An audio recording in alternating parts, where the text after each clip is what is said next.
payroll and also volunteers. Just some background, I'm not going into it all of the aspects. We have an important MSM community in Barcelona. We know we have a high incidence and high prevalence.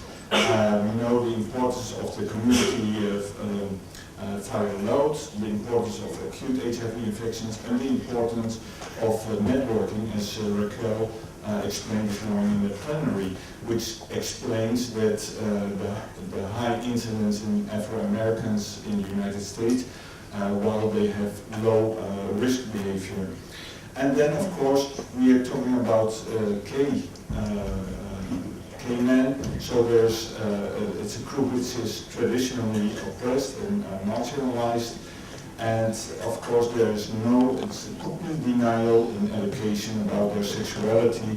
There's no comprehensive health care for gay men, and so we thought the importance of the peer focus between gay men who attend each other. So probably you know about the treatment cascade. It's really a fashion issue since we talk about treatment as prevention. So the first part is, of all people who are infected with HIV, it's important to diagnose them. So a little bit of history. We in 2004 as an organization started with the National HIV Testing Day, which was to promote testing. And as I told you before, in 2006, we started the checkpoint in Barcelona. This was also the excuse to introduce rapid HIV testing, which was not be used in non-clinical settings. And which at that time was also very new, was to promote regular testing in gay men, which was very criticized by that time. So here you have some pictures, the outside reception and the consult. Our services, HIV and syphilis rapid testing, the peer counseling, which is very important, the referral to HIV clinics. Since 1 year we started with vaccination of hepatitis A and B, and we do within a study a complete screening for STIs, which I will explain a little bit later. I don't go through all of this. It's very important to do the counseling. We think if people give an HIV negative result, we try to educate them to avoid discrimination within the community towards people living with HIV. And of course, if the result is positive,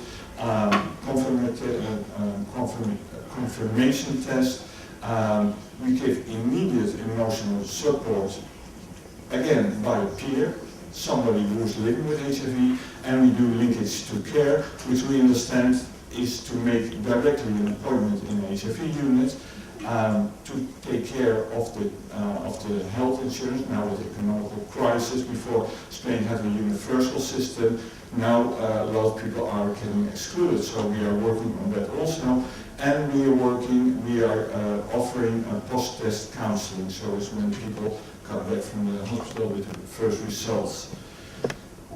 These are our results from 2007 till 2012. This is the number of tests, but we can identify the person, so we know the number of different persons who come to our checkpoint. So you can see it's rising, the number of tests and the number of different persons attended. These are the results, HIV positive. You see this is the prevalence according to the different persons we're talking about. Now we promote regular testing. That means that people come back to the checkpoint. And so it would be interesting, one of the questions is, yes, but are there still new people coming, new users coming to our center? So we analyzed this part, and so we compared of the total persons who came to the checkpoint, the persons who come for the first time to the checkpoint. And the interesting part is that even if you see in the last years, the group who comes for the first time to the checkpoint is still an important proportion of the total. And if you look at the positive results of people who come for the first time to the checkpoint, you see that the prevalence is interestingly quite similar over the years. It's a 5.5% on average. So what's the impact of our center? So to make an evaluation of our impact, we compare our positive results to the reported cases in our country. In Catalonia, you can see these are the HIV cases in MSN reported officially, and these are the results. So you can see it's around 36% on an average, which are detected in just one center of the whole country.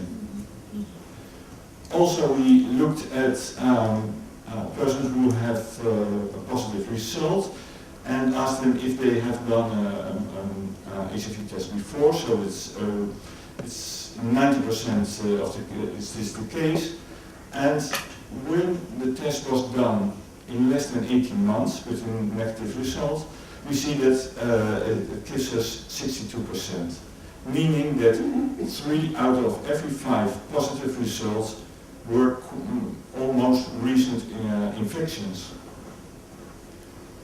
So the second part of the cascade is when you detect people is to link people to care. So we analyzed our positive results from 2009 to 2012. There were 8 false positive results, and there were 14 results of people who knew previously they were HIV positive. So we have 495 persons to be linked to care. Of that number, we made a direct appointment in the HIV unit of 448 persons. That is 90%. Of the other group, of the other 47, we analyzed that, and 17 persons knew somebody who goes to the hospital and they decided to go on their own. 18 persons were not Spanish and they decided to go back to look for care in their own country. And 12 persons, or 2.4%, we really lost. So the number of cases lost is only 2.4%. As for the time of the linkage to care, here you see we make points to different hospitals, and every hospital has its own procedure, so it may vary, but we can say that 85% had an appointment within 4 weeks. But I think that a community-based center has another role. So once they have had an appointment in the HIV unit, they come back to us for more information. They can talk about the impact of an HIV diagnosis, which still is important. Well, people say, well, now with the medications, it's not the same. No, it's still the same. The impact for somebody receiving an HIV diagnosis is still the same as 20 years ago. So we work on the emotional support. We also explain people and talk about preparedness to start treatment. We talk about treatments. We talk about side effects. And we do that through another program, which is Infotrat, in information on treatments, which is individual counseling. It's group meetings every month, and once a year, you can see that in the image below, we have a meeting for people living with HIV, which is attended by around 400 people living with HIV. So, another role of the community-based center, this from our perspective, is the involvement in the research. So we started in 2008 a cohort. We talked this morning, we heard about the cohort in Lisbon. And we do another study, which is the Czechia. As for the cohort, we can see, you saw this image from Jody yesterday. We have an HIV incidence of 3.4, and this is with the 13 months with 914 persons years of following up. But we are analyzing now the second part, which is a follow-up of 3 years.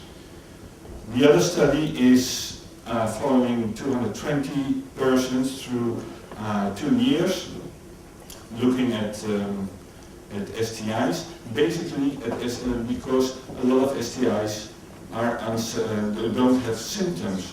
So they are present, we are looking for them. We found 10 acute HIV infections, and here you see the other results, just looking at human papillomavirus in a baseline 65% in people without HIV, and cytological abnormalities in 42% of the persons. No hepatitis C.